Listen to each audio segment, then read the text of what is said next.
You're listening to the Belly Dance Geek Clubhouse at bellydancegeek.com. Hello, everybody. This is Nadira Jamal, and welcome to episode 57 of the Belly Dance Geek Clubhouse.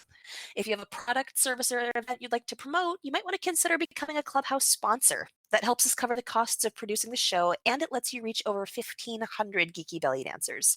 You can read more about that at bellydancegeek.com/sponsor. And the Clubhouse is a place where dancers can get together and geek out on all of those things that are hard to get in classes and on DVDs. So every month I interview a different guest expert on a different topic. The reason for that is that it's really easy to find resources for the what. So if you want to learn moves or combos or choreography, there are tons and tons of ways to do that. But if you're looking for help with the why and the how, so things like culture, musicality, business, ethics, all of that can be trickier to get. So besides my guest interview, we always have time for question and answer so that you can geek out too. And if you think that knowledge and creativity go together like chocolate and peanut butter, you are in the right place. My guest tonight is Davina, also known as Davina. She's the author of numerous books on costuming and appearance for belly dance. She self-published her first book, Costuming from the Hip, in 1993, and has gone on to publish, co-publish, package, and book shepherd more than 60 publications. In the intervening years, she's taught workshops on self-publishing at events around the US. Her latest book, Color Theory with Pencils and Mandalas, is available on Amazon, and you can check her out at her own website at davina.us. That's DAVINA.us. So welcome, Davina. Hi there. We are so happy to have you back. You know, it's a snowy, cold winter day, so I'm really glad to be doing something very uplifting, talking about my favorite subject, self-publishing. Excellent. Before we jump right into the interview, can you tell us your origin story? How did you get started in belly dance? So I started in belly dance in 1984, and I was living in Wisconsin. I was a teenager. I discovered belly dance, and it was one of those classes I took because the studio offered it. Long backstory, short front end. I was one of those people who went from class to performance in 6 months. And, you know, that just is frowned upon in this day and age, but in Milwaukee, Wisconsin, I was a natural talent. It happened, and made my first costume for my first performance. And the rest, they say, is history. I moved to San Diego in 1985 and studied with Serena, who is a very well-known big name in the San Diego belly dance scene. And I've been performing and teaching ever since. Excellent. And tell us about how you got into self-publishing. So self-publishing was something that I actually fell into. I was teaching workshops on costuming to my fellow belly dance students, and because at that time in 1993, I was just getting started teaching. And I thought the best way for me to start teaching was to teach what I knew best, which was costuming. I'm arguably a much better costumer than I am a dancer. And so I started off teaching a series of workshops to my belly dance club at the university I was attending, and at UCSD, go San Diego. And so I took the workshop handouts and bound them together, and it became a book. And I didn't know it was hard. I didn't know that it was going to be a challenge. I had no idea about self-publishing. I was just making something that I thought was useful to my friends, and it sort of took off and snowballed from there. Excellent. So, what's in it for belly dancers who might want to write a book? Why should we do that? Well, so one of the things that, and I'm gonna expand this to beyond belly dancers, but creative people who are creating multiple streams of income to fund their subsistence, their lifestyle. Publication is one of the ways that you can add an income stream to your, finances, but it also helps build your credibility and your authority through the act of saying, well, I wrote a book on this subject. You instantly become an authority. And the other thing that I think a lot of creatives do is they use their book as a manifesto for their technique or their theory or as a memoir. So there's lots of reasons how a book can fit into that life cycle of a creative person. Hmm. It seems like a book can also be something that can reach more people than you can, right? It lets you speak to a Absolutely. wider audience Yeah, and than. I went to England last fall with Sarah Shrapnel and Alicia Westerfeld, and we were publishing. We had published a book together called "Becoming a Belly Dancer from Student to Stage," and it was so surprising to me how many dancers I met who already owned copies of my books. And this was in the UK at a belly dance festival, but I didn't realize the impact of my reach.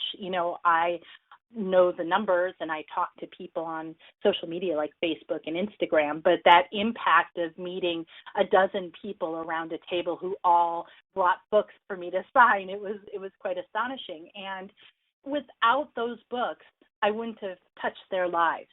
Do you know what I mean? Mhm. And, how about, that you can't reach because, maybe 50 years from now, you're not going to be around? I mean, hopefully we all will be, but who knows?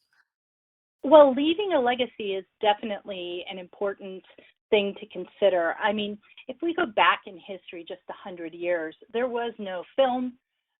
Photography is only about 200 years old at this point. Prior to that, there was no photography. So right now, we have the capability to leave a legacy behind that can share future generations our technique, our mandate, our mission, or just our own personal histories. Future historians, future anthropologists, and future dancers are going to benefit from having this wealth of information to use for their research. Hmm. I love the idea of thinking of it as a research tool as well, because, all dance grows and evolves, and everybody's going to be curious about, what it was like in different eras. But, you also Mhm. figure, I can imagine, 30 and 40 years from now, people are going to have totally different tastes in the dance. But having firsthand sources for what we were Mhm. doing and what about it and what was important to us just must be so fascinating. Oh yeah, I the first time I found a copy of my book in a library was it was purchased for the University of Barcelona, and I went into a dance collection so my book, my little 100-page collection of handouts in 1997 went into its first library in Barcelona, and I was just astonished and like why, but in the fullness of time, I've learned that I write books that are tools, informational tools for people to learn technique. But more than that, there are people researching everything. Think about how many times you've gone, I wonder how they did blank back in the day. What did the dance that Jerome painted in that famous painting of the girl with the sword on her head by Jerome? What was the step that happened before and after that painting, right? And so, one of the things that a book can do is it can give the future reader information that, can only be, imagined now. Hmm. All right. And, how do you know when you're ready to write a book? Well, I think that people write books for a lot of different reasons. If I had $1 for everybody who said they wanted to write a book, I would be going on a very long round the world cruise right now. Hmm. And I think that a lot of people think maybe someday I'll write a book. This tradition of the great American novel, and writing is something that's very accessible that anyone with a pen and a piece of paper can do. But then, if you're going to write a book that is going to sell, then you have to question your motivation. It's really about whether you have something to say and an audience to say it to. And if you have both those things, why not write a book? Hmm.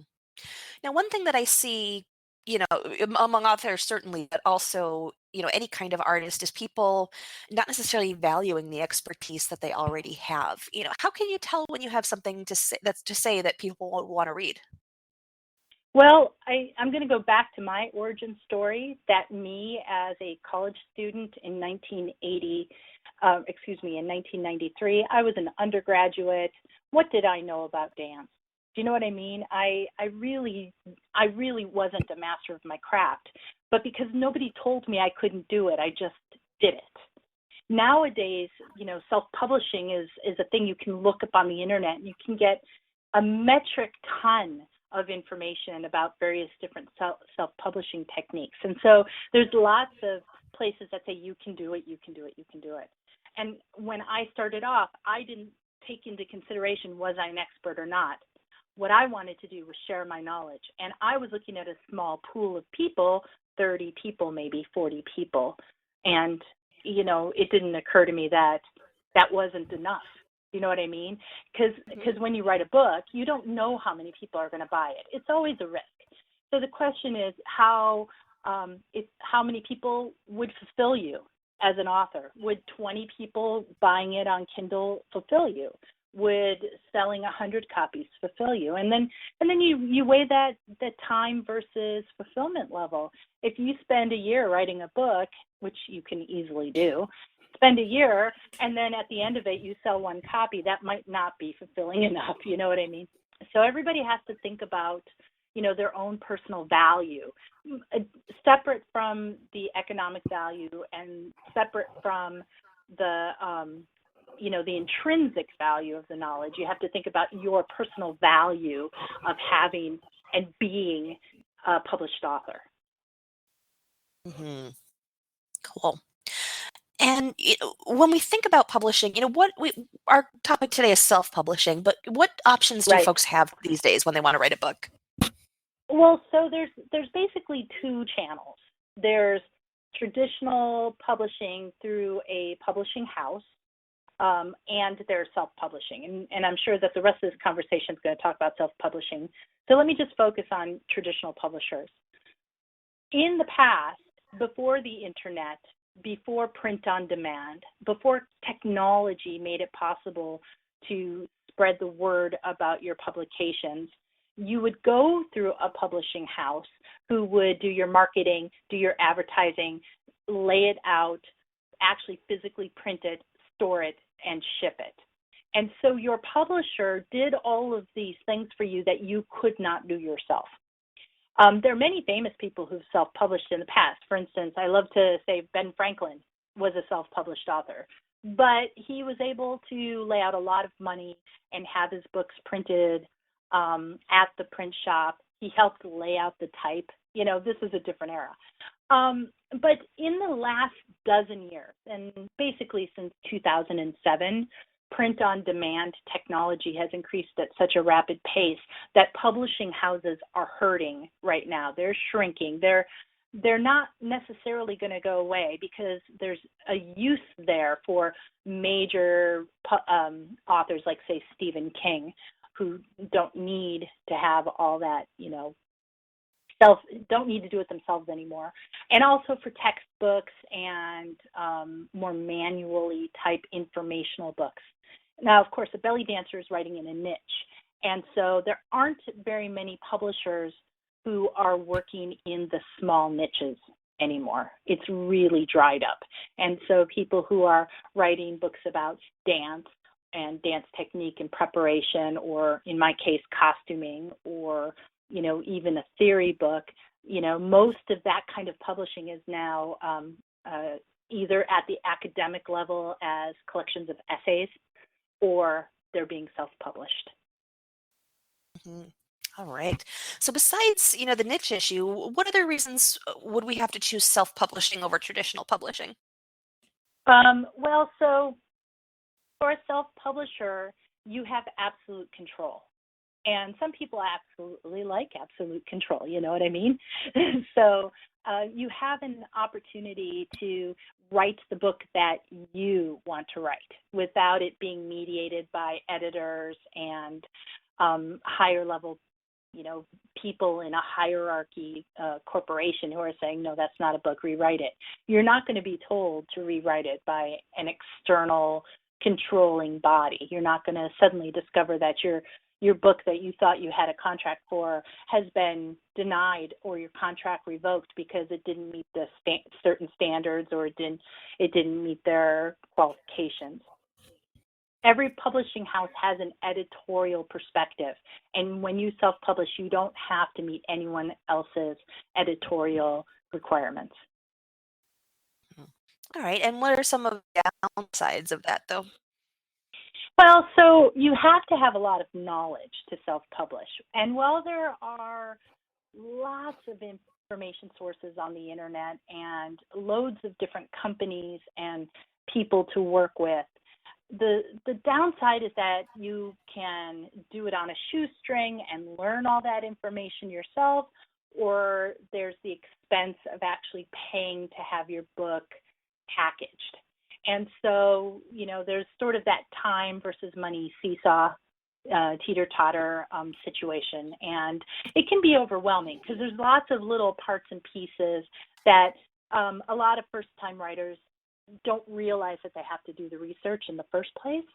And then once they do the research, then you have to make a choice, which publishing method are you going to use? Is it going to be print? Is it going to be an EPUB? Is it going to be audiobook? Is it going to be a downloadable PDF? There's so many options. And so, it's all about making choices. And every time you make a choice, you narrow down what you're going to do. You can eliminate some of this massive pile of data.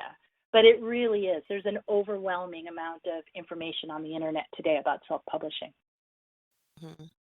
And with self-publishing, you also take on all the financial risk. Is that not true? You do, but realistically speaking, if you DIY your book layout and cover, and you DIY, like you have friends who edit for free, and you've got a buddy who's a graphic designer, and you have a friend who's willing to model and a friend who's willing to take pictures. If you put together a good, strong team who's willing to work with you for the joy of working with you, then you can publish a book for under $100. And so the financial investment can be quite small, actually, surprisingly small. But then if you don't have that good support team, then you have to pay for those parts and pieces, and that's where it can be expensive. In this world of print on demand, you don't pay to have your books printed. The consumer pays to have the book printed.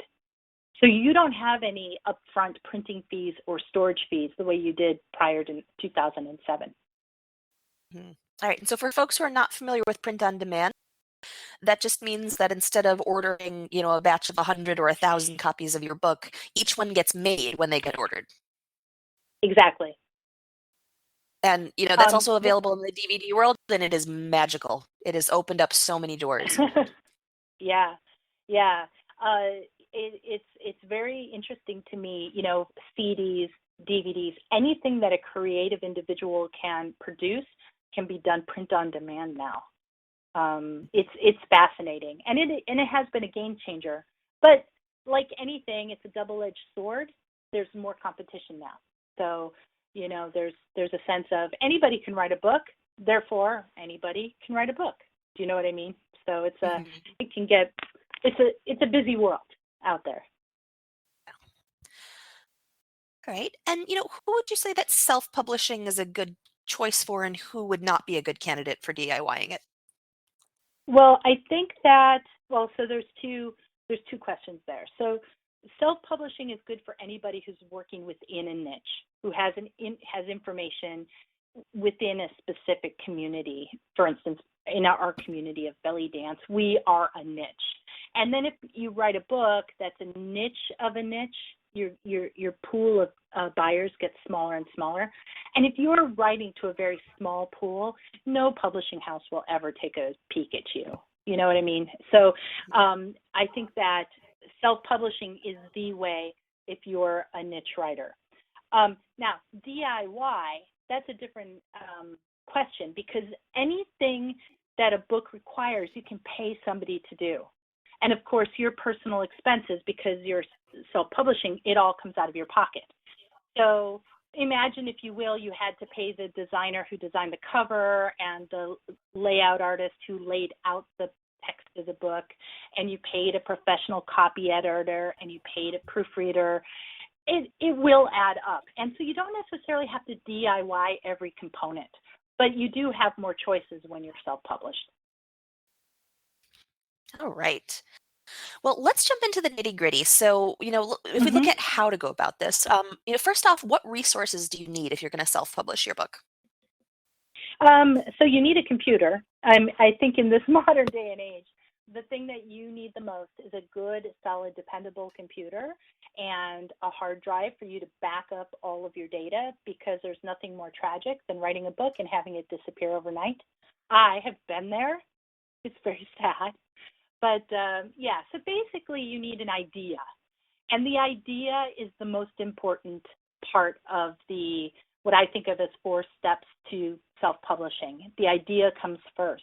And everything, all the questions that come after the idea, are you going to do it yourself? Are you going to hire somebody? Everything else comes after you have a concept. I think a lot of people go, I want to write a book, and then they go, well, what am I going to write a book about? I want to write a book, but I'm not sure. And so having a clear idea and a title even is really the best place to start. So once you have your computer and your backup hard drive, then you need an idea. And that's where you start. All right. And in terms of, we mentioned a couple of other things. So we need at least a second provide for the editing process, et cetera. What other either skills or human resources do we need? Okay. Right. Human resources in the sense of HR, but what do we need to make sure we have access to? Yeah, totally. So I think every author has to have, so really getting into the nitty gritty, you need to have software that you're writing with. That could just be something as easy as a word processor, or it could be a made for authors organizational system like the software Scrivener.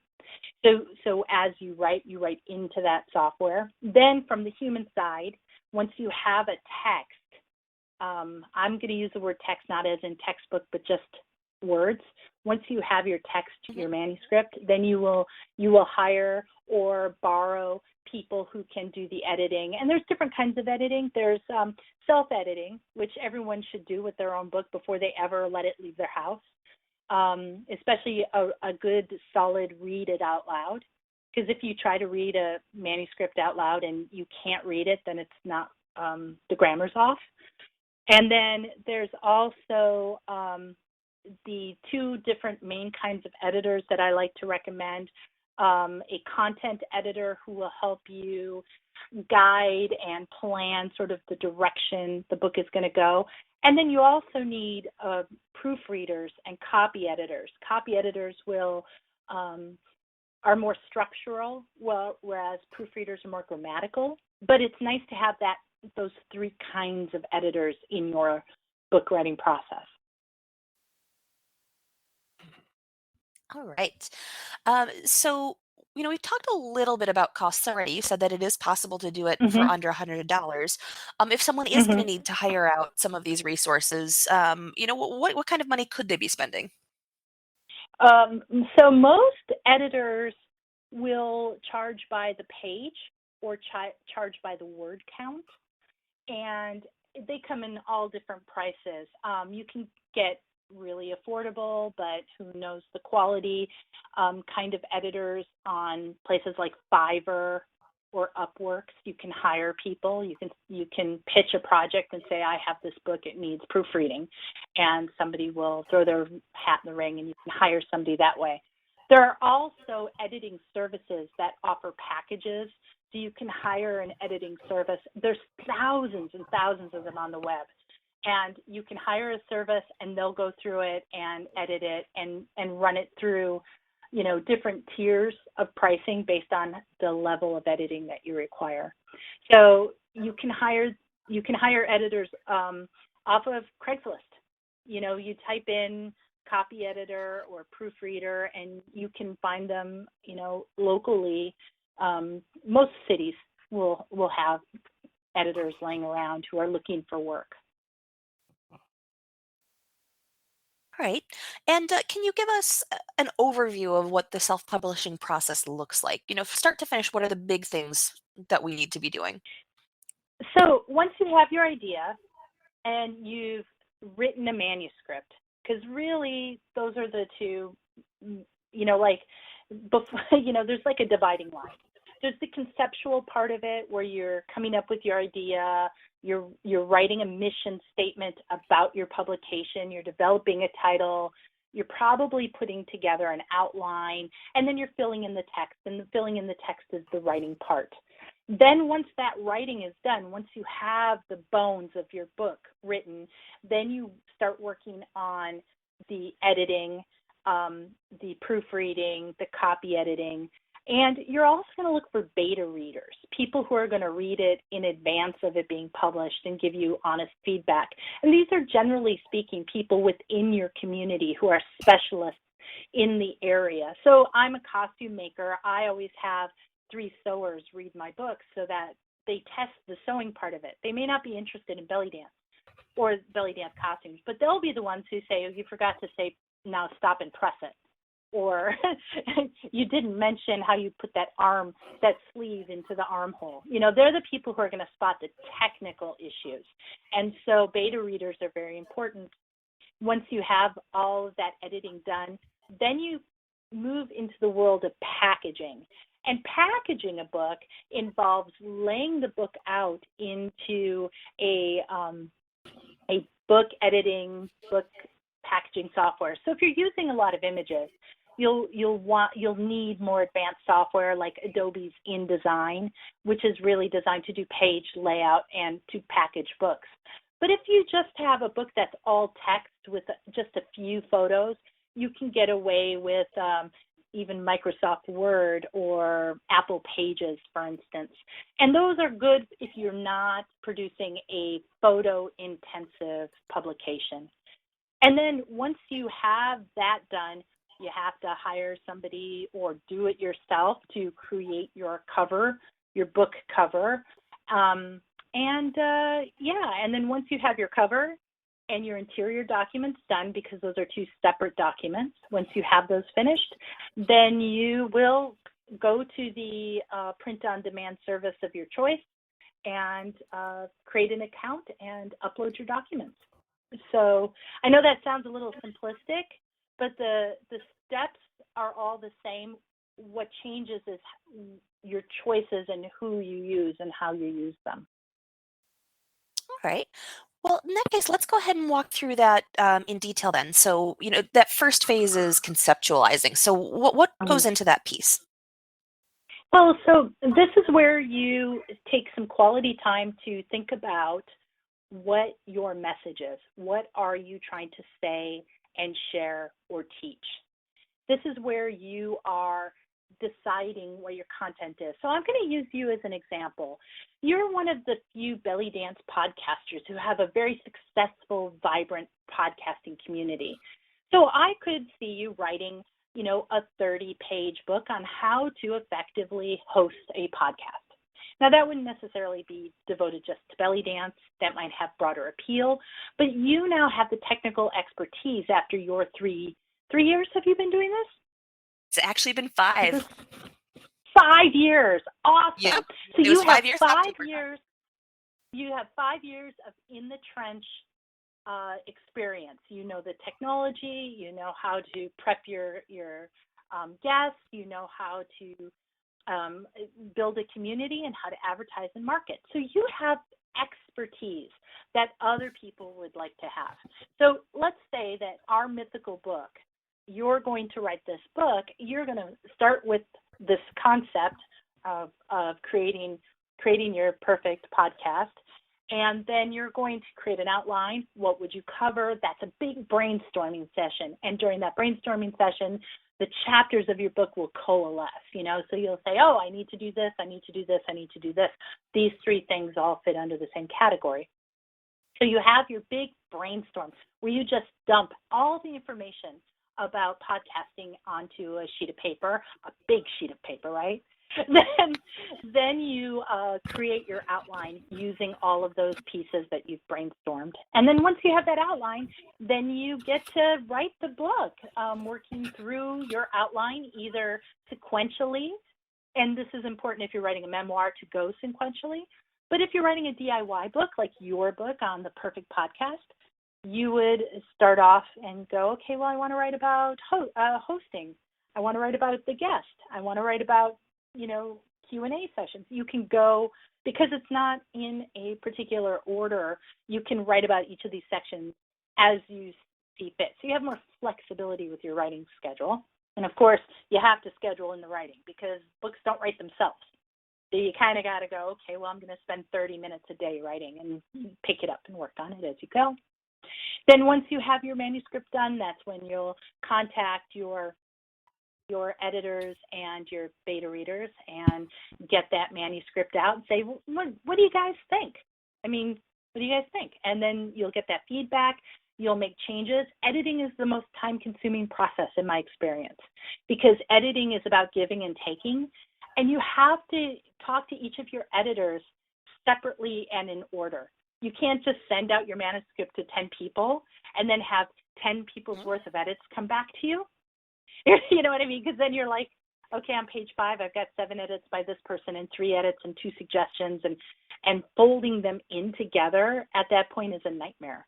So you kind of have to allow yourself a nice long time period where you say, okay, I'm going to give Dawn my manuscript. She's going to read it, and then she'll get it back to me. Then I'll make those changes that Dawn suggested, and then I will send it to Beatrice, and Beatrice will read it. So your edits are going in sequentially and not as a big bulk. And presumably the last person you hand it to is going to go, wow, this is fabulous. I'm totally going to buy it. And is there a particular order that you recommend doing that in?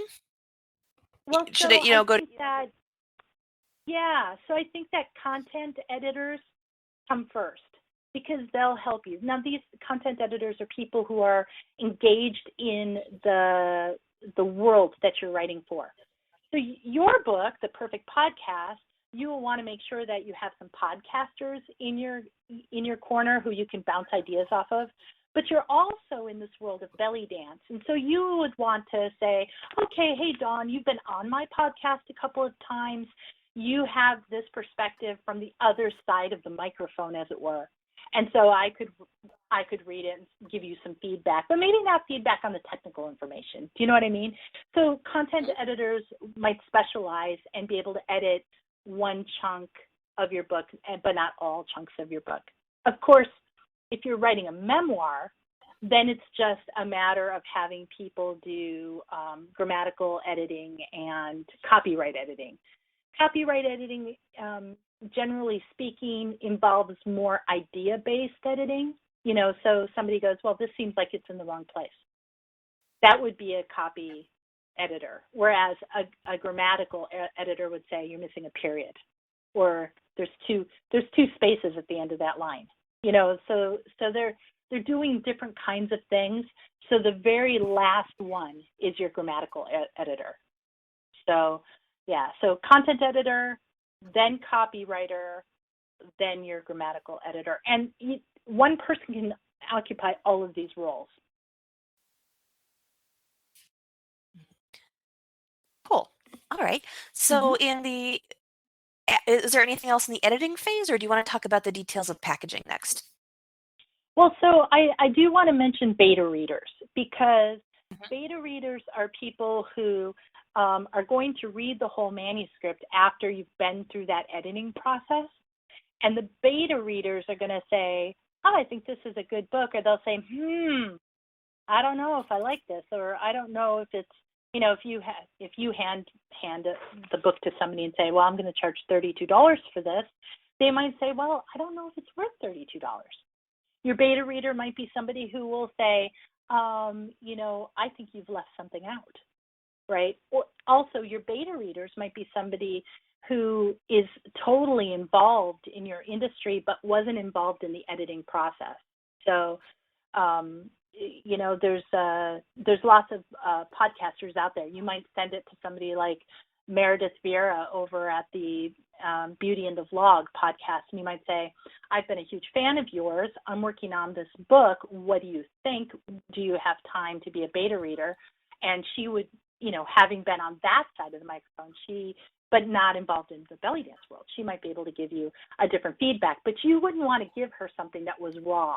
Do you know what I mean? You wouldn't want to give somebody else, somebody who's in the same field, but not necessarily a product with all the warts and the typos and things still in it. You want to make sure that your beta readers are getting the cleanest possible document. Mm-hmm. So that would, just to clarify, that's a pretty different role from your content editor or kind of your preliminary reader. Yes. Your content editor is bouncing ideas around with you before the book is done, whereas a beta reader is getting it in its nearly final state. And the beta reader's not an editor. The beta reader's there to go, okay, I read it, I think it's good, I think your price is right, I think you're on point with the subject, and then the beta reader can write reviews on it. So they can go to Amazon.com and say, okay, I thought this is a great book, I read it. Do you see what I mean? So your beta readers are also the seed group of your review collective. So beta readers are part marketing, yeah. All right, well, let's move on to the packaging section then. So what are the steps that we need to do at this point and getting into the nitty gritty? Okay, so packaging, there's many ways to do this. So I'm going to focus on the path that I recommend for brand new first-time writers who don't have a lot of money. So I'm talking to the person who wants to spend under $200 and have a decent book at the end. And the way that I recommend people go, the path that they take, is to set up an account on Amazon's CreateSpace. CreateSpace is a print-on-demand arm of Amazon, and they have set up a very easy to understand platform. So if you think of it, it's a whole series of forms that you fill out. Very easy to use, very clean system, and once your book is available, it is instantly on Amazon.com, the third biggest searchable website on the planet, and also available worldwide. So, well, except for Australia. We'll get to Australia in a moment. But Amazon is in Europe, and it's in the Americas, and it's in Africa. Amazon's pretty global, but not quite. So when you have your cover done, right? So you've hired a designer or you've designed it yourself. You want to make sure that that cover looks good as a thumbnail, because we live in the thumbnail age. You want to make sure that your book looks stunning as a thumbnail, that you can read it when it's 150 pixels wide so that it looks great and is eye-catching in the flow of text. And this is a relatively new thing. People 50 years ago didn't really worry about the cover, and people 25 years ago were very worried about the cover because most books are purchased in a bookstore. Well, nowadays, most books are purchased online, digitally, and the first image you see is that thumbnail. So you want to make sure that your title is readable in that tiny size. And so it's important. That title is important, probably more important than the thumbnail, because that's what people are searching for. So in today's modern day and age, you want to make sure that your title contains search words, keywords that will help people find your book. For instance, your book, the complete guide to the perfect podcast has the word podcast right in the title. When I first started, here's a what not to do story from my past. When I first started, I wrote a book called Costuming from the Hip. That's a cute title. That's a wonderful book. It does not say belly dance. So I wrote a belly dance costuming book that didn't say belly dance on the cover. So as the world shifted away from bookstores and into the digital era, my book is hard for people to find, because when you type in belly dance costumes, my title isn't necessarily going to come up first. So my mistake, bad example, a choice made in a different era of publishing. So you want to make sure that your title has keywords and that it's readable at thumbnail size. Then once you have your cover designed, so a cover is generally wraps around, it includes the front, the back, and the spine. You submit your interior pages already laid out and your cover design to CreateSpace.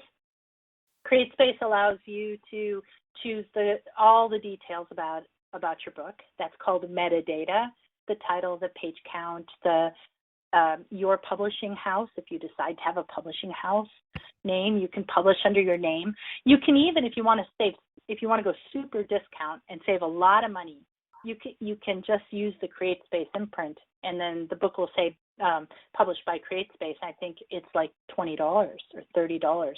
I'm not sure. I haven't done that recently. But if you want to have your own imprint name, so for instance, my company is called Ibexa Press, and our imprint name costs a little bit more money to set the book up because I'm the publisher of record, not CreateSpace. And then you can also buy your ISBN number through CreateSpace. Now, there's ways of buying your ISBN number separately that cost a lot more money, but you can buy just one ISBN number from CreateSpace at a time and have it applied to your book. So you will buy. Can I interrupt you for just a set up second? your Sure. Yep. Will you explain to folks what an ISBN number is in case they haven't run into that? An ISBN number. So when you look at any book and you flip over and you look at the back and you see the barcode on the back, that barcode is the International Standard Book Number, the ISBN. And every book on the planet that is distributed by a book distributor, publisher, or bookstore has to have an ISBN number and barcode on the back. It's a standardized book selling feature, and you have to have it. So when you go through a company like CreateSpace, and I'm just using CreateSpace as our example, and there's other ones available, but when you buy your number, they assign you a number. The numbers are actually, this is a bit of an aside, the numbers are distributed in America by a company called Bowker, Bowker. And Bowker is in sort of a government spinoff. They're not really the government, but they work with the government to make sure that every single book has a unique number. And so they're the organization of record that sells and distributes ISBN numbers. So when you buy your number from CreateSpace and you're getting just one number, it's actually coming from Bowker. And you buy this number, it is a unique identifier to that particular book. When you decide to get a Kindle book, right, because your podcast book, you want to sell it on Kindle, you wanted it to be a $4.99 impulse buy that everyone buys, right? So you'll want to release it as a print book, but you'll also want to make it a Kindle book. It will get another ISBN number for the Kindle version because the ISBN number has all of your metadata attached. So the style of publication or the method of publication, whether it's digital or print, is part of that metadata that's associated with your ISBN number. Does that make sense? It does. And also, isn't it different for different editions? So, like, let's say my podcast book is wildly successful. In 10 years, everything has changed, and I put out an updated version. That would have a different number too, right? Yes, or no. So there's some little qualifications. If you change the name, you will have to change the ISBN number. So if you say Volume 2 or Second Edition, you have to change the name. If you are going to make changes that result in less than 10%, and this is a weird number, right, 10% of change, then you don't have to get a new ISBN number. But if the page count changes, you need a new ISBN number. If you make more than 10% substantial changes to the text of the book, then it has to change number. I am working on a reboot of Costuming from the Hip, my first book. It will have the word belly dance on the cover this time. anyways, I will have to get a new ISBN number for it. So, and then all those books that have been out there floating around for the last 20 years will become collector's items. Yay. But I have one. yeah, so yeah, oh, thank you. Thank you. You bought me a coffee. Yay. So, so as I rework that book to bring it into the modern era, to the new century, it's going to expand. It's going to change by, 90% changes. So I will definitely have to buy a new ISBN number. Oh, and the word belly dance, adding that to the cover, total game changer. So yeah, so ISBN numbers also can help you identify when and where books are selling. So some publishers will do A/B testing to test out whether a book with this title or that title sells better. So for instance, you might have the same book and one version is called The Complete Guide to Podcasting. And that might sell better than, your perfect podcast, right? So you might have this desire to have two books with two slightly different titles to appeal to different markets. So another thing that publishers do, sometimes a little bit hinky, it's like, oh, but you have to stay on your information in the front matter. The front matter is the first part of the book that includes the title page, but also your copyright page. If the book has been released under multiple titles, you have to list that on your copyright page for full disclosure. Still a little sneaky, but it is done by publishers all the time. Not by self-publishers usually, because we don't have the money to splash around to buy 3 or 4 ISBN numbers per book. So anyway, so once you have your book and, the perfect podcast is ready to go, we have a gorgeous title. We have the word podcast in it. We have a cover that's gorgeous. We've bought our ISBN number. We've set up our account on CreateSpace, and you're ready to rock and roll. So you will upload your documents, your 2 documents, the cover and the interior. It will go through how do I put it? It gets run through an analysis where they determine if it is pornography or not, or they determine that it's a mistake. So for instance, I put out books with lots and lots and lots of pictures. My books are very photographic intensive. And so it will tell you, hey, the image on page 63 is too low resolution, right? Or it will say, this book has inappropriate content if you've used, included something pornographic, because frankly, Amazon stays away from pornography. That is not our issue, but we still have to go through the process. So it can take 3 to 4 days to go through that process. Then you're required to buy a printed proof if you're printing it. So they will print a copy and send it to you. You pay for that. It costs $7.50 plus shipping.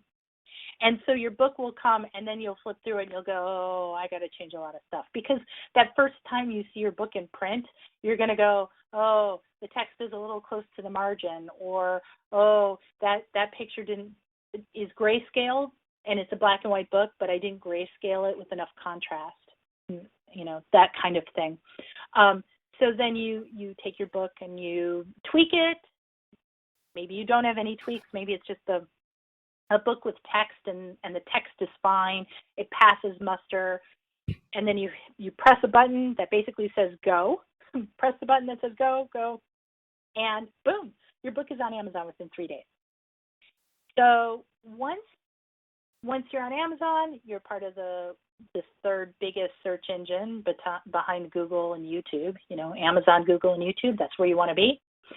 And your book will then be there with all your information, ready for your beta testers to dash over and write great reviews. And so, and that's the process in a nutshell. Now, Amazon also, if you go through CreateSpace, there's also the Kindle department. And so you can just push your documents over to the Kindle department, and it will convert it to a Kindle book, seamlessly.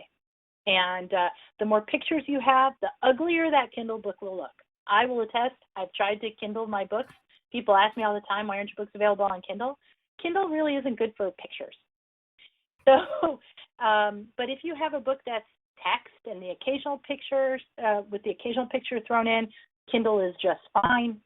And it opens up yet another income stream. And Kindle is wonderful because you can price your product at really low profit. So for instance, just going into a little profit aside here, if you publish a book, I'm going to use myself as an example. I publish a book and I want to make $8. Okay, that's my goal. I want to make $8. So the book costs $4 to print, right? So now that's $12. And then it has to be doubled so that Amazon can make its cut and everybody else down the lane can make their cut.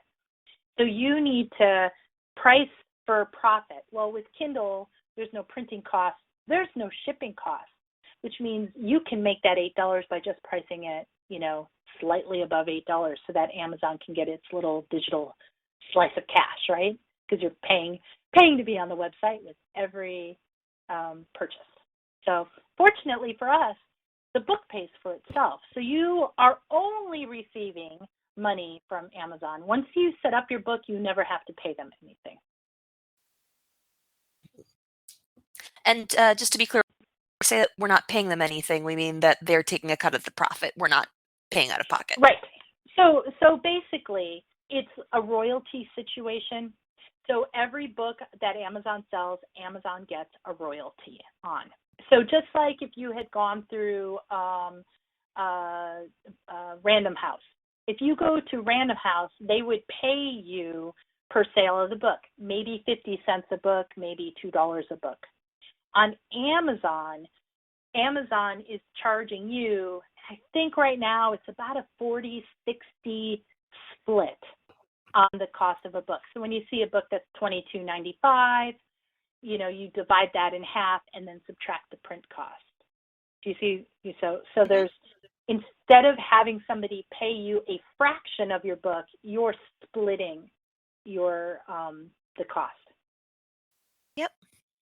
And if this all sounds like a lot of math, folks, I also use CreateSpace. I do it for my DVDs. And when you set up your title, they will tell you what your profit is going to be on each one when you give them the price. So, it's not, the math is actually not something you have to worry about. It will show it to you as you go. No, but it's very important to know that's going to be there. I've had people come to me and go, well, Amazon's taking all my money. And I'm like, no, actually, Amazon's giving you money in the form of a payment for each sale. If you don't use them, then you don't have to, you don't have to split with them. You don't have to use that platform. But then you're also not making sales to that platform. So some people are shocked by how high that slice is. Do you know what I mean? So it's good to know that it is there. And it does vary from product to product. It does vary a lot, and you have control ultimately of your own final price point. So if I want a book to sell for $22, then I need to make adjustments in my world in order to make that $8 profit, right? So you're right. The CreateSpace, again, it takes all the questions out of it because they have calculators that are built into their software that plug in the numbers for you and give you data from which you make choices. All right. So we've talked conceptualizing and writing and packaging, but there's also the marketing end. Do you want to talk about that? Sure. So I always start off this conversation with going back to the idea. And the reason why is because books don't sell themselves. Nobody is going to randomly find your book. Well, maybe they will. Maybe they'll do a search and randomly find your book. But this is the opposite of that adage, if you build it, they will come. No. You have to build a platform as an author to sell your product. And this is the way it works for every product. This isn't just for books. This is for DVDs or classes or any of those things. Most professional dancers already have a platform in place and are adding a book to their platform. Very few people are starting with the book first in the world of belly dance. But you want to have a book title that you're going to be happy saying for the rest of your life, because you will be using that book title and saying that book title for the rest of your life. It will become associated with you. You will be talking about it. You will develop all kinds of marketing materials. So you better like your cover a lot, and you better really enjoy saying the name of your book, because once you start promoting it, you're never going to escape it unless you get out of the publishing game. Like you could totally turn your back on it and say, hey, I'm not going to promote my book. I'm just going to let it, sell one every other month for the rest of my life, with no promotion. But I think most people go through the effort of writing a book, editing the book, packaging the book. They want to make something in the end. They want to make some money. And so the first and foremost thing is to love your title, love the thumbnails, and get used to the notion of selling. Because as a business person, I have a product. My product is a book. And so I'm going to strategize how I'm going to present my book to the world in the most enticing manner possible, that the most people will purchase it. Now, we live in a niche in the world of belly dance, and your niche is the perfect podcast. And so you're going to be saying, I've written a book about the perfect podcast. So if you have a stutter and two P's in a row are a problem, you wouldn't want to pick that title. You know what I mean? I picked the title Costume from the Hip because I thought it was cool when I was 20. That sounded really cool to me. Now that I'm 50, it sounds a little cheesy, and it doesn't have the word belly dance in it. So as you conceptualize your book, think about saying that title every day of your life for the rest of your life. Okay, so that's number one. So that's the jump back to the idea. So now that we're in promotion, you really need to think of your marketing as building a platform and then presenting the platform to the world. So there's the build phase and then the presentation phase. The build phase includes a website. It might include a storefront, like an Etsy storefront, for instance. It might include a podcast, a YouTube channel. It might include Facebook interactions and other social media, Instagram. I don't know what's popular right now, Tumblr. It could be Snapchat. I don't know. You will pick what goes into your platform. You'll need to be able to talk in an articulate way with people. You'll need to smooth this sort of hesitation out so that when you're talking about your book, you have an elevator pitch and then a longer pitch, and then you have your hour workshop pitch. And think about how you are going to be presenting this forever. And then once that platform is built, then you're quote unquote tending your garden. You have to maintain that in regular activities. So so there's the platform, then there's the tending it forever. So, and what would tending it look like? Well, so from in my world, because I'm my own worst example here. In my world, it is having a newsletter. I just sent out a newsletter last night to promote this podcast. So I sent out a timely newsletter the night before to say, hey, everybody, I was on this podcast before. It's awesome. I'm going to be on this podcast again tomorrow if you're available. And you can link to it on iTunes or your favorite podcasting app. And that is tending my garden being the people who are part of my fan base, my friends, my family, and anybody who I have the ability to touch.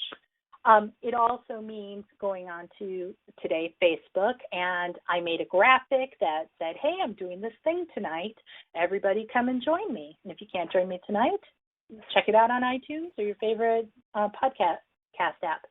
And so I put it into strategically place those things around Facebook in the groups that I manage, so I knew that the person wouldn't knock me off for self-promotion. It's always nice to have your own group so you can promote yourself to your peeps. And then I also put it onto Instagram and Tumblr and Twitter, and I tried to reach as many people as I possibly could in the 24-hour lead up to this presentation with you. And that is how I tend my garden. Now, the reason I call it a garden is because every social media outlet is a walled garden. For instance, people on Facebook don't see everybody they're friends with. You only see about 90 people at any given time. And the people you interact with, you see more often. And so it's really got walls and barriers between your access. And as a professional in the world, you know, Facebook really wants you to buy ads. They really, really want you to buy ads. So if you're trying to do this on a shoestring, you know, you have to find ways of circumventing the walls. And that's where having groups that you're active in really helps, because you're accessing people crossing a wall. But every social media is a walled garden. You might create the walls yourself, but you can't access the entire world with a tweet. That's just not realistic. And you can't reach everyone with a Facebook post, even if they're your friend. So you kind of have to like tend to these gardens and touch them on a regular basis. So I do, because of the nature of my books, I do blogging. As an author, writing should come somewhat naturally, and so blogging feels like a good 1-2 punch with publishing books. In my blog, I can talk about things that are related to my book, but not necessarily in the pages of my books. And I can talk about things like this upcoming event today. So there's a blog post, there was a newsletter, there was, you know, touching all the social media. And so that's what I mean by tending my garden. Mm-hmm. All right. And, you know, what about in-person activities? You know, for example, one thing that I could see that's an example that I experienced is that my teacher wrote a book soon before she stopped teaching. She printed it herself off at Kinko's and had it spiral bound. It was very, very self-published. Now you can get it much more professional. And she sold it to us. You know, and so Yes. even things, you know, like including it in packages for new students when they sign up, or selling it to your folks. It's you know, at workshops. Are there related other things other than kind of the larger social media marketing that you think are worth doing? Oh, absolutely. I think that one of the things that I really enjoy doing is going to belly dance festivals and events. And I have a tote bag that has the cover of whatever the latest book I'm pimping. So, for instance, I'm still carrying my Becoming a Belly Dancer book because Poppy Maya's face is just so gorgeous, right? So I've got this gorgeous girl on my bag. So people ask me, what tell me about your bag. What's up with this? And in that bag I have, you know, a book or two, business cards, flyers, information that I can hand them. And again, this is an expense, you know, so I as an experienced publisher, I have a postcard that has strategically placed 8 book covers on it. So I've got the maximum impact, and then my current book will be on a business card.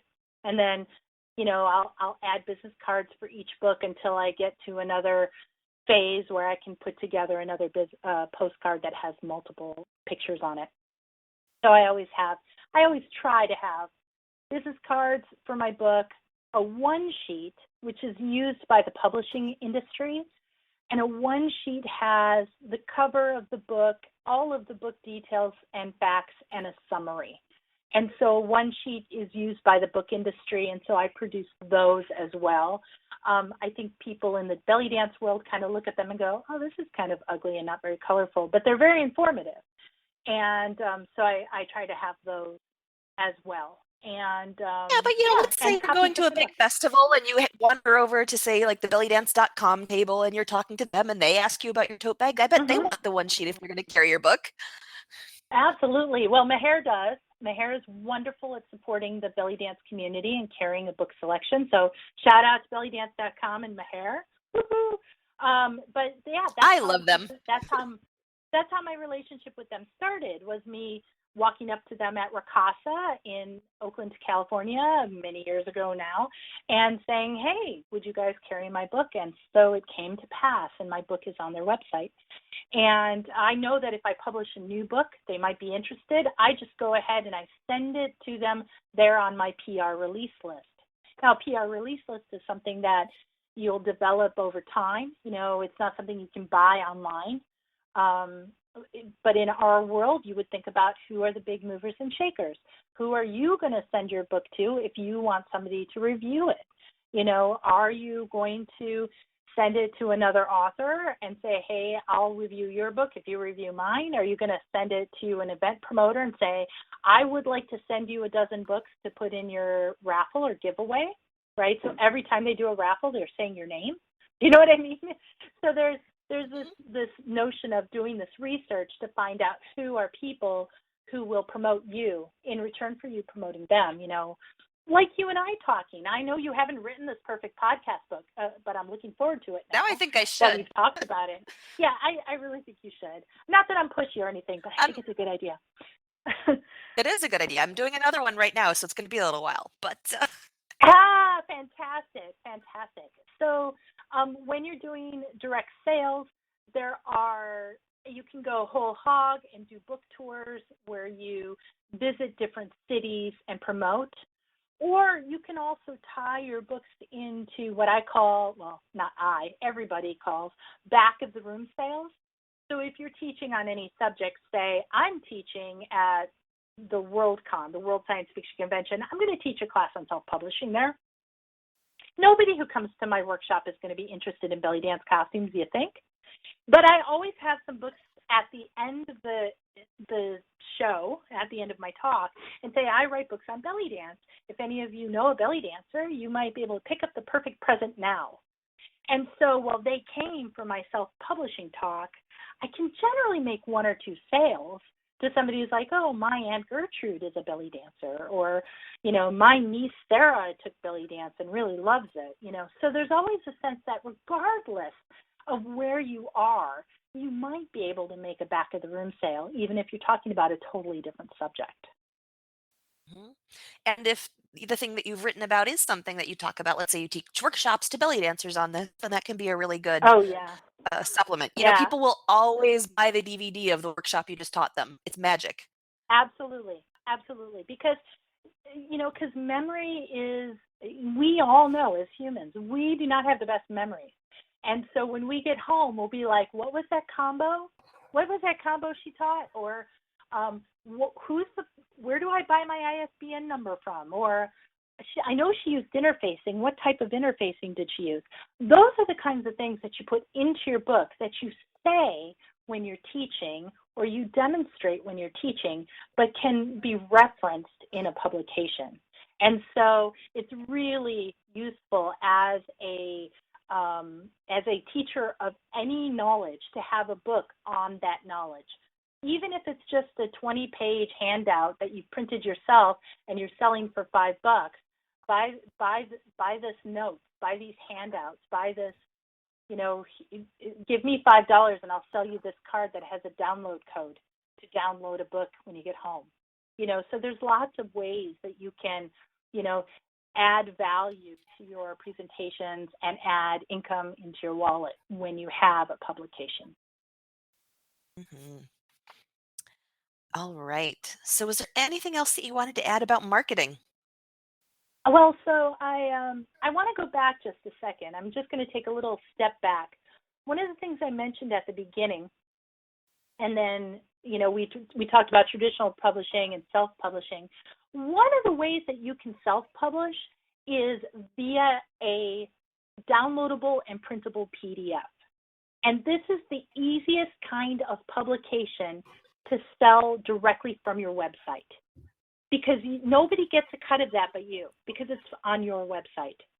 And so if you have a really high traffic, big ticket website where you're getting 400 or 500 people a day coming to your site, you could present your book as a downloadable PDF and then do all social media marketing and in-person marketing but direct everybody to that download on, behind a code, locked, sealed away on your website, so that people can access it at home, download it, and utilize it on their own facility, whether it's digitally or if they want to print it out.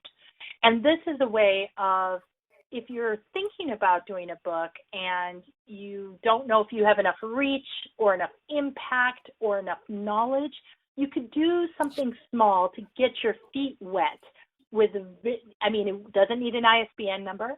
It doesn't need to be recorded for the Library of Congress in publication. It doesn't, there's all kinds of things that are stripped bare when it's just a downloadable PDF. And you can still use a sales site like Etsy. Etsy now lets you put up downloadable PDFs for sale. So if you don't even want to conduct the sale directly on your website, you can put it onto Etsy and you can sell it that way. Etsy takes a small chunk compared to Amazon. Etsy takes a small chunk for the privilege of being on their website, but you also don't have to set up your own credit card processing and set up your own shopping cart on your website. So you could have a very simple blog and sell a product, a published book, without going through all those extra steps. And that's a great place to start. I have an ebook that I did that way. I just did it in Word, saved it as PDF. Very easy. But it's a very good way to do it. I agree. Yeah. And it's that third method that we really didn't talk about at length, but it's also it's a very easy way to get your toe wet, and it's a small bite. I think of a book as being an elephant, and to get to the end of the elephant, you take a bite every day. Well, it's more like like a bunny rabbit. It's a smaller publication, so it takes fewer bites, and you get to the end, and then you can go, whoo, I wrote that book. Do I want to write something bigger? Do I want to invest more time and energy? In the course of that, you might discover, yeah, I'm a writer. You might discover, heck no, never again. I'm going to stick to DVDs. I'm going to produce music. I'm going to find another way to add an income stream to my belly dance income. But for all time, you will be able to say, I'm so-and-so, author of this book. And that's going to support everything else you do. It does add, it adds social proof. It proves that you have the knowledge, whether you feel comfortable or whether other people, like I had this conversation with somebody who says, well, we all know you. And I'm like, yeah, but when I wrote Costume from the Hip in 1993, I was a college student. Nobody knew me. I was nobody. And it's only in the fullness of time, because I didn't give up, because I decided I liked writing, that I became this huge self-published author. And now I work as a book Sherpa, helping other people self-publish their books. That never would have happened if I just didn't have that sort of balls to the wall, I'm going to do it, let's do this thing. And so, so it's one of those things where if you don't know if you're into writing enough to have a full-fledged book on Amazon, then you do the PDF on your website, sell it through Etsy, sell it using PayPal from, links on Facebook, and, keep it low and small and give it a go. And you can always turn that into your bigger book if you want to. Absolutely. It's a great place to start. Yeah. I wrote a book once called Cloth of Egypt, all about a suit, which is a book all about the cloth of a suit. And that started off as a college research project. I mean, that was a 40-page research paper that became a 200-page book. And, you never know what you're going to write, whether it's a blog post or even something as tiny as a tweet that might inspire you to write an entire book on that subject. So. All right. Well, before we move on to the question and answer, just a couple more things. One is, What are the biggest mistakes that people make when they self-publish? What do people really need to watch out for? Okay. So without naming names, because that's just mean, I'm going to make a list of some errors. Some of these are my own errors. Some of these are errors from other books in the world of belly dance. Number one, you want to make sure that you proofread your book. If somebody picks it up and they spot 10 or 15 typos, they're going to question your authority. They're just going to question your authority. This person can't even write. She has no business writing, right? I don't care what she has to say. So make sure that at the very least you run your publication through spell checker and that you read it out loud so that it sounds like English and it has a cadence that's readable. So that's number one.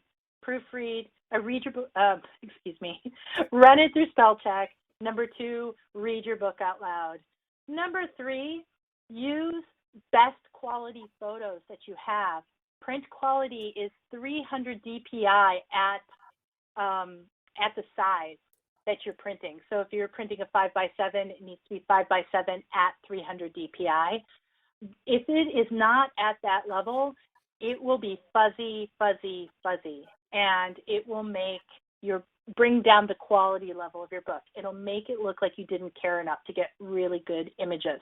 Now, the caveat there is if you're going into the historic archive and you're using old archival images, people are okay with a slightly blurry archival image. But people are not okay with modern, taken today images that are blurry. So make sure you have the best quality images. I recently saw a belly dance book that had dates on the photos. Like they were using a point and shoot camera that inserted a date onto the image, and they didn't remove that date.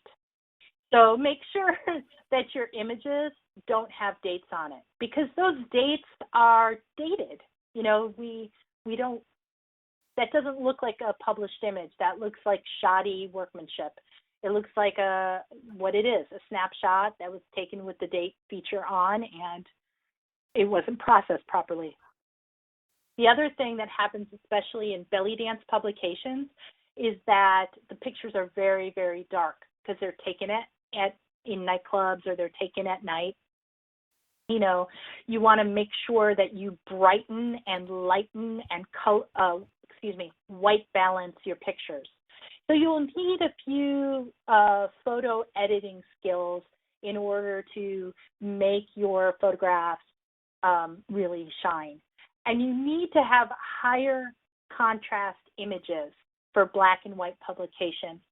If you're doing color publications, which are truly, truly expensive, but you can do it, if you're doing color, you need to white balance, and you need to make sure that you do several rounds of proofing to make sure that the skin color is actually skin color. Because a lot of times you have to tweak it a little peacher or a little yellower in order for the print quality of the book to come out with the right level of color. So photography is a big make or break it moment. So you want to make sure that you do the best that you can with the materials and supplies that you have. The other thing I think that is important is that when you organize your book, that you move through the chapters or the sections in a very logical way. There have been some wonderful sort of memoir type books. If you're going to do a memoir, then make sure it's chronological, it follows a timeline, or it's presented in chapters where each chapter is a scenario or a story, sort of like a storybook. I think one of the great examples of that is Princess Farhana's book. She wrote a book, I can't recall the name off the top of my head, but it's stories of her as a showgirl confidential. I think that's what it's called. And it's full of little anecdotal stories. She did a fabulous job. She's the great example of a belly dance publisher doing it right. And but having a cadence, you know, all those stories were about the same length. All those stories had the same voice. And so you want to make sure that whether you're following a timeline or you're creating stories, that it has a good ebb and flow. Nothing will seem stranger than if you write your memoir, but you're missing 10 years out of it. What happened during those 10 years? Oh, you didn't dance? Well, tell us you didn't dance. Tell us that story. Another thing, I'm going to go back to pictures for a moment. Make sure that you have a really good author portrait that's realistic and looks like you today. Don't use a picture from 20 years ago, even if it's a memoir. You know, so some dancers are using ancient photography and they don't reflect what they look like today. I mean, nobody wants to age, but by the same token, if you're a 50-year-old dancer like me, I'm a 50-year-old dancer, I have wrinkles and bags under my eyes. If those wrinkles and bags under there, nobody will trust that I actually wrote that book. So a little photo touching is okay. You know, a little Photoshop is okay. Don't push it into the uncanny valley of, oh my gosh, she turned into Gumby dancer.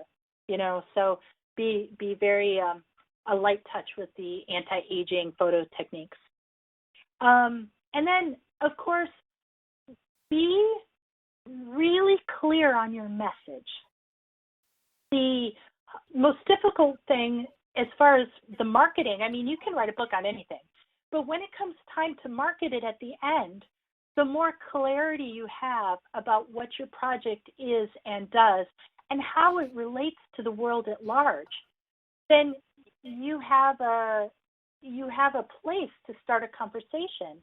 I mean, if your book, The Perfect Podcast, when that book comes out, it'll be the first book written by a belly dance podcaster, maybe, you know, if you get on that. But, you know, you'll be able to say, at the time of writing, I have all this experience.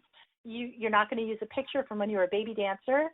You know, you're going to talk about, you know, how the podcast happened but you're going to show the timeline. You're going to share with people this arc of age because that age gives you credibility.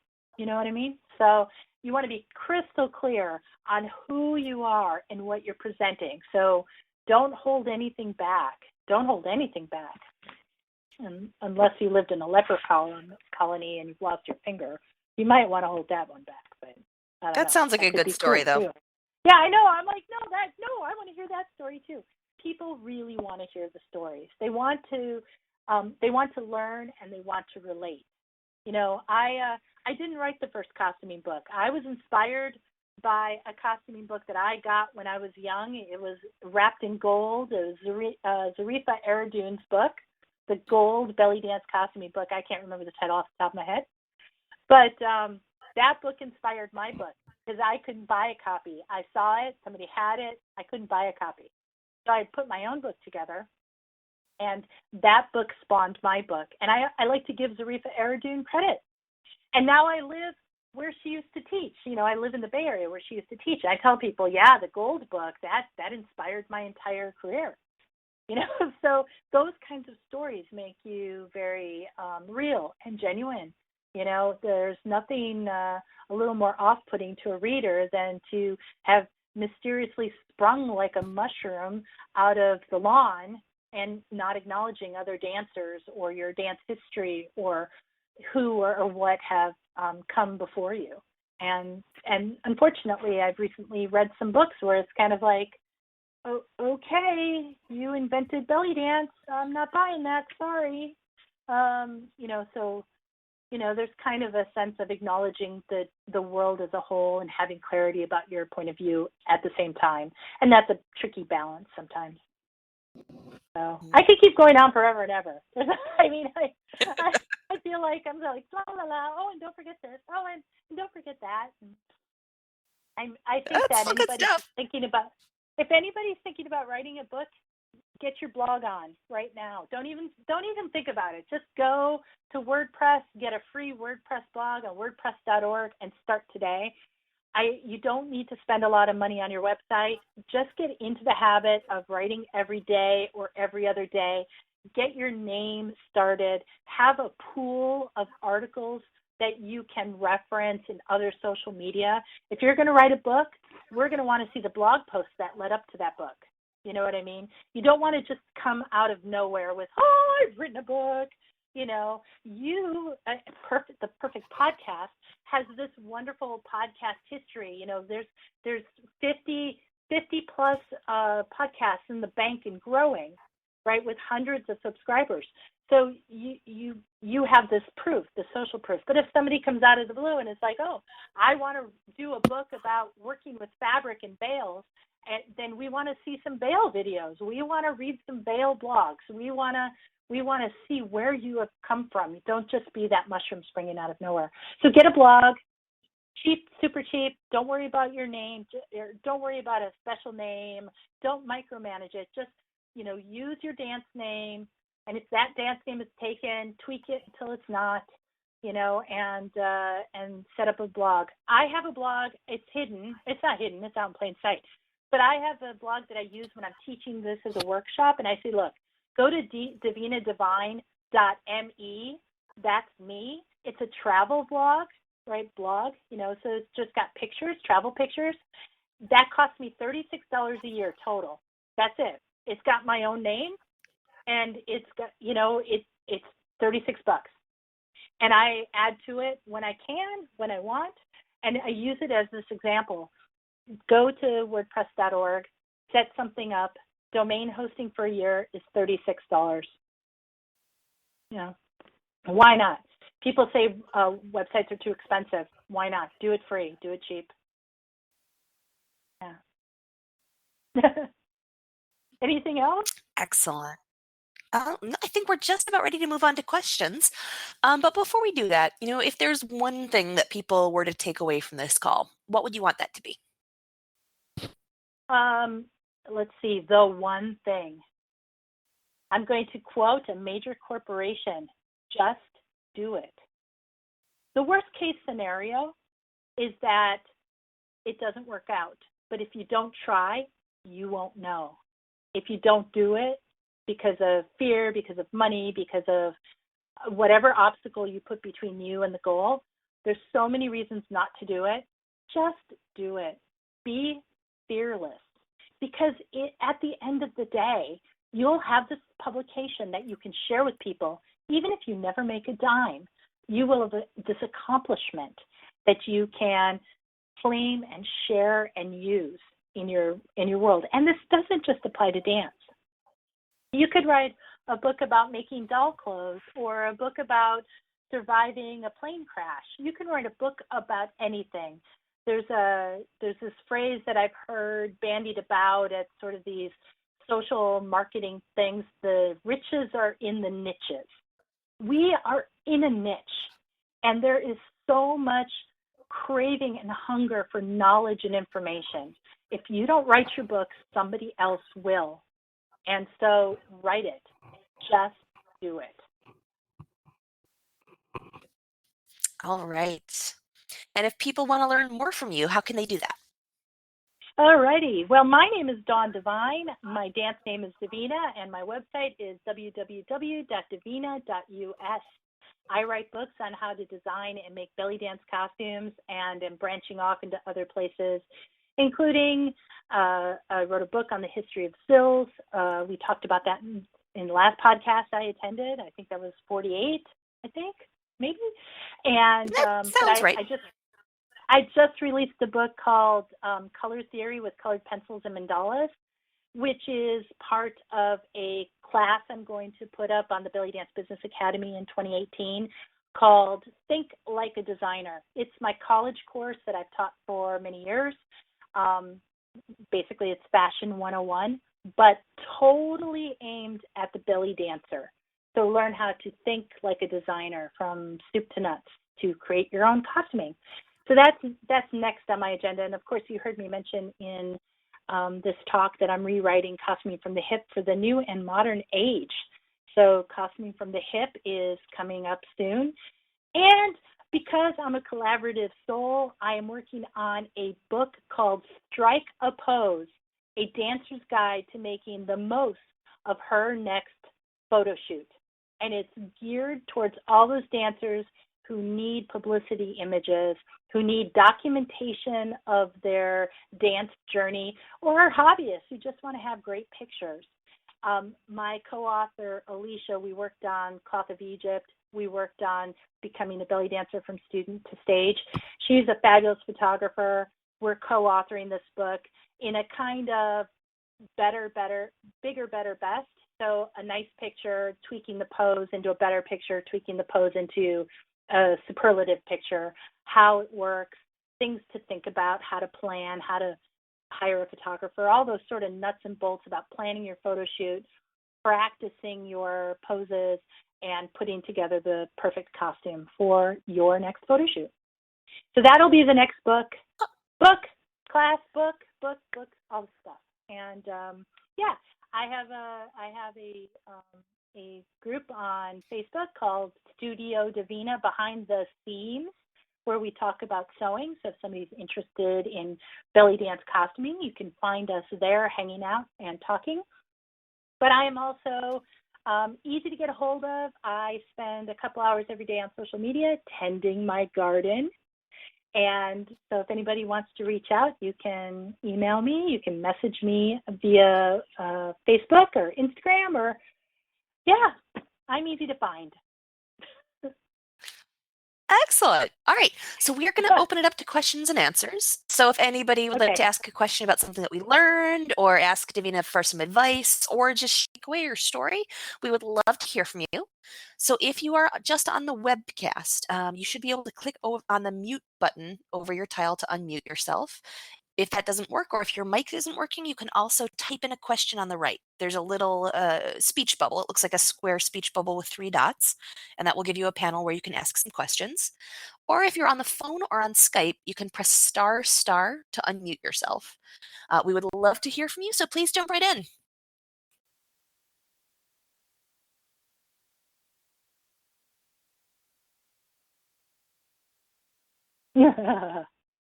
This is the part where we wait for the first person to be brave. Nobody ever wants to be first.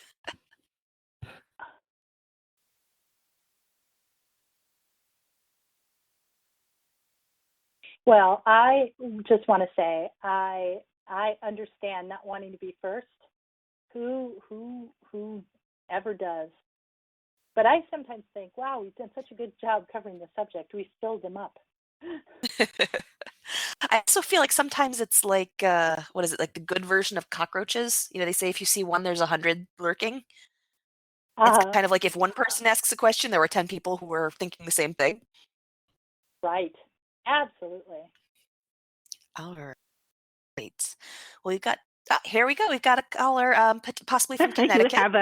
You have a taker. Hi. My name is Jane. I'm from Connecticut. And Hello. unfortunately, I got back I'm sorry, I'm going to interrupt for just a second. It looks like we've got another caller from California. We're just going to mute you for a second, but I'll unmute you next. So, sorry. Go ahead, Jane. I was so sorry. I called in so late because I got hung up, and I just would like maybe a few sentence summary of what you talked about. I got here so late. Today we talked about self-publishing. There are 4 phases of the self-publishing process: idea or conceptualization, writing, packaging, and then promotion. And we talked a little bit about each of those 4 areas. What a shame. I'm working on a book, and I will be self-publishing it. And good luck. Relatives buy it, then or I give it to relatives. That's just fine. So it's how to find a company if I want to self-publish. Did you talk about how to go about finding the best company to publish your book? Well, so when you are a self-published author, you're not actually looking for a publishing company. What you're looking for is somebody that will distribute your books. I talked at length about CreateSpace, which is a division of Amazon.com. And that's who I used for my print-on-demand needs. And so I am the publisher of record, and I get a percentage of each sale. I set my own price, which means I'm determining my own profit levels, and it allows me access to the 3rd biggest search engine on the web. So yeah, I always recommend people start with CreateSpace. There are many other choices. If you search around, there's many choices. It's hard to pick, but I did all that research, and CreateSpace really has proven to be very, very lucrative for me. So that sounds like that should be maybe the first place I should look when I'm complete. It's close Yes. to completion. Oh, Yep. thank And you. I'll include a link there. The show notes will have the link there too. And we also will be sending recordings to you as well, because Davina did get into quite a lot of detail about that you'll definitely want to hear. Oh, I'll definitely want the recording. Thank you so much. Thank you for My calling. pleasure. All right, so I'm going to go ahead and put you on mute now. And we had another caller. You're showing up as coming from San Jose, California, but that might also mean Skype. So I'm going to go ahead and unmute you again. All right, would you say hello so we can hear you? Yeah, Hi, can you hear Hella. me? How are you doing? Yep. I'm doing great. Hi, Davina. So I'm Hi. calling. Hey. Regarding the blog. So you said the first thing to do is to blog. So what are your suggestions for directing traffic to the blog? So first off, okay. So it's a 3-step process. Your first step is to build a blog and get some content up. So you want to get a month in. Maybe you blog every week or you blog twice a week. So you want to have a pool of articles. Then once you have that pool of articles, sort of started and you've established it, then you want to go to social media and start sharing it with people. And whether it's Facebook or Instagram or Twitter, those are all avenues that you can use to promote. I personally think that there's a very large, active, and vibrant belly dance community on Facebook. So you want to share your blog on Facebook with as many belly dancers as you can connect with. And the rest will spiral from there. But your first step is to start the blog and get about a month's worth, maybe 5 to 10 blog posts ready, so that when somebody comes to your blog, there's more than one thing for them to see. Okay. And when you're starting out, and even later, never underestimate just asking people you know to share it. Yes. Just if you have a dance friend, you say, "Hey, I wrote this." Never underestimate how helpful it is to ask people that you already know to share it. Sometimes, if you've written an article, just ask 5 of your dance friends, "Hey, I just wrote this thing. Would you share it?" People are really open to that if they actually know you. Yeah, absolutely. Great, thank you. Yeah. Good luck. Great, and thank you. We're going to go ahead and I'm going to put you on mute again.